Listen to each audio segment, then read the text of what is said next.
Shalom,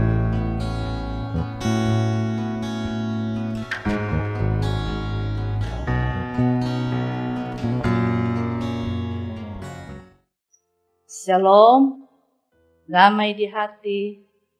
Hari ini kita akan membaca Alkitab melalui gerakan membaca Alkitab dalam 365 hari Gemim Bukit Murerike.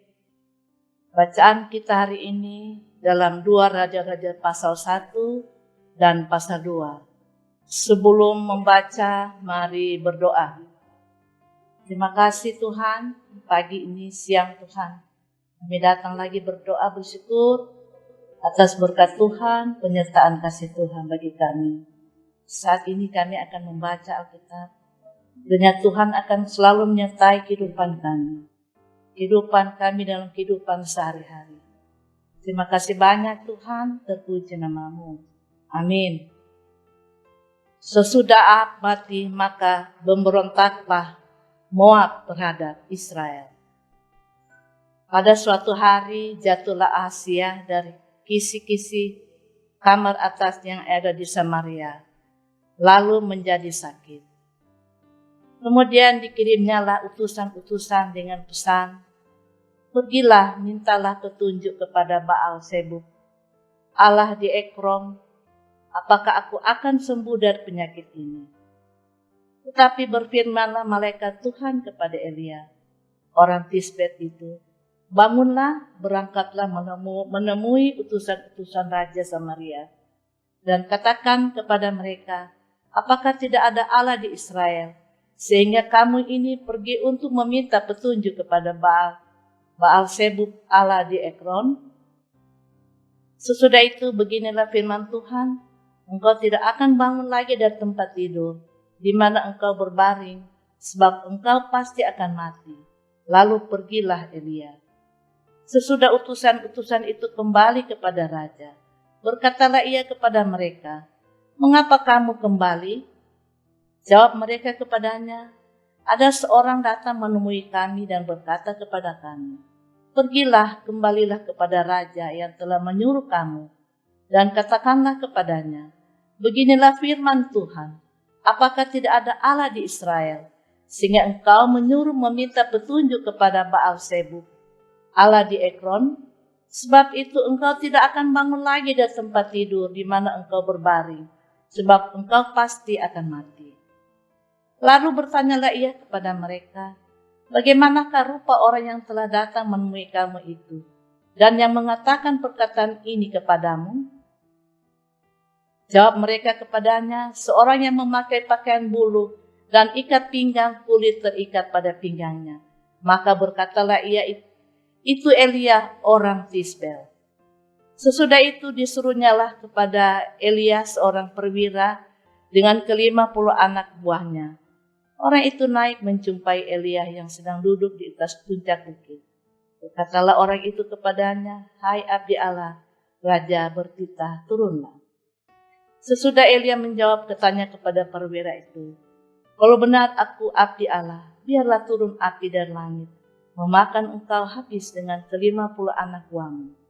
Maka turunlah api dan langit memakan dia, habis dengan ke-50 anak buahnya. Kemudian raja menyuruh pula kepadanya seorang perwira yang lain dengan ke-50 anak buahnya. Lalu orang itu berkata kepada Elia, "Hai abdi Allah, beginilah titah raja, segeralah turun." Tetapi Elia menjawab mereka, "Kalau benar aku abdi Allah, biarlah turun dari api dari langit memakan engkau habis dengan ke-50 anak buahmu." Maka turunlah api Allah dari langit memakan dia habis dengan ke-50 anak buahnya. Kemudian raja menyuruh pula seorang perwira yang ketiga dengan ke-50 anak buahnya. Lalu naiklah perwira yang ketiga itu, dan sesudah sampai, berlututlah ia di depan Elia, serta memohon belas kasihan kepadanya. Katanya, "Ya abdi Allah, biarlah kiranya nyawaku dan nyawa ke-50 orang hamba-hamba ini berharga di matamu. Bukankah api sudah turun dari langit, memakan habis kedua perwira yang dahulu dengan ke-50 anak buah mereka? Tapi sekarang biarlah nyawaku berharga di matamu."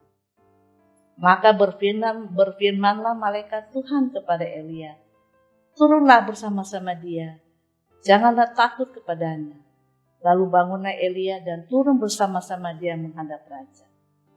Berkatalah Elia kepada raja, beginilah firman Tuhan, oleh karena engkau telah mengirim utusan-utusan untuk meminta petunjuk kepada Baal-Zebub, Allah di Ekron, seolah tidak ada Allah di Israel untuk ditanyakan firman-Nya. Maka sebab itu engkau tidak akan bangun lagi dari tempat tidur, di mana engkau berbaring, sebab engkau pasti akan mati.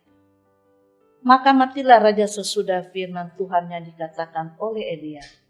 Maka Yoram menjadi raja menggantikan dia dalam tahun kedua zaman Yoram bin Yosafat, raja Yehuda, sebab Ahazia tidak mempunyai anak laki-laki. Selebihnya dari riwayat Ahazia apa yang dilakukannya, bukankah semua itu tertulis dalam kitab sejarah raja-raja Israel? Menjelang saatnya Tuhan hendak menaikkan Elia ke sorga. Dalam angin badai, Elia dan Elisa sedang berjalan dari Gilgal. Katalah Elia kepada Elisa, baiklah tinggal di sini sebab Tuhan menyuruh aku ke Betel. Tetapi Elisa menjawab, demi Tuhan yang hidup dan demi hidupmu sendiri, sesungguhnya aku tidak akan meninggalkan engkau. Lalu pergilah mereka ke Betel. Pada waktu itu keluarlah rombongan nabi yang ada di Betel mendapatkan Elisa. Lalu berkatalah mereka kepadanya, sudahkah engkau tahu bahwa pada hari ini Tuhanmu akan diambil daripadamu oleh Tuhan, terangkat ke sorga? Jawabnya, aku juga tahu, diamlah. Berkatalah Elia kepadanya, hai Elisa, baiklah tinggal di sini, sebab Tuhan menyuruh aku ke Yeriko. Tetapi jawabnya, demi Tuhan yang hidup dan kehidupan sendiri, sesungguhnya aku tidak akan meninggalkan engkau. Lalu sampailah mereka di Yeriko. Pada waktu itu mendekatlah rombongan nabi yang ada di Yeriko kepada Elisa, serta berkata kepadanya, sudahkah engkau tahu bahwa pada hari ini Tuhanmu akan diambil daripadamu oleh Tuhan, terangkat ke surga? Jawabnya, aku juga tahu, diamlah. Berkatalah Elia kepadanya, baiklah tinggal di sini sebab Tuhan menyuruh aku ke sungai Yordan. Jawabnya, demi Tuhan yang hidup dan demi hidupnya sendiri, sesungguhnya aku tidak akan meninggalkan engkau. Lalu berjalanlah keduanya. 50 orang dan rombongan nabi itu ikut berjalan, tetapi mereka berdiri memandang dari jauh ketika keduanya berdiri di tepi sungai Yordan. Lalu Elia mengambil jaubannya, digulungannya, dipukulnya ke atas air itu. Maka terbagilah air itu ke sebelah sini dan ke sebelah sana, sehingga menyeberanglah keduanya dengan berjalan di tanah yang kering. Dan sesudah mereka sampai di seberang, berkatalah Elia kepada Elisa, mintalah apa yang kau hendak kulakukan kepadamu sebelum aku terangkat daripadamu. Jawab Elisa, biarlah kiranya aku mendapat 2 bagian dari rohmu. Berkatalah Elia, yang kau minta itu adalah sukar, tetapi jika engkau dapat melihat aku terangkat daripadamu, akan terjadilah kepadamu seperti yang demikian, dan jika tidak akan terjadi. Sedang mereka berjalan terus sambil berkata-kata, tiba-tiba datanglah kereta berapi dengan kuda berapi memisahkan keduanya. Lalu naiklah Elia ke sorga dalam angin badai. Ketika Elisa melihat itu, maka berteriaklah ia, Bapakku, Bapakku, kereta Israel dan orang-orangnya yang berkuda. Kemudian tidak dilihatnya lagi. Lalu direnggutnya pakaiannya dan dikoyakkannya menjadi 2 koyakan. Sesudah itu dipungutnya jubah Elia yang telah terjatuh. Lalu ia berjalan hendak pulang dan berdiri tepi sungai Yordan. Ia mengambil jubah Elia yang telah terjatuh itu, dipukulnya ke atas air itu sambil berseru, di manakah Tuhan Allah Elia? Ia memukul air itu, lalu terbagi ke sebelah sini dan ke sebelah sana, maka menyeberanglah Elisa.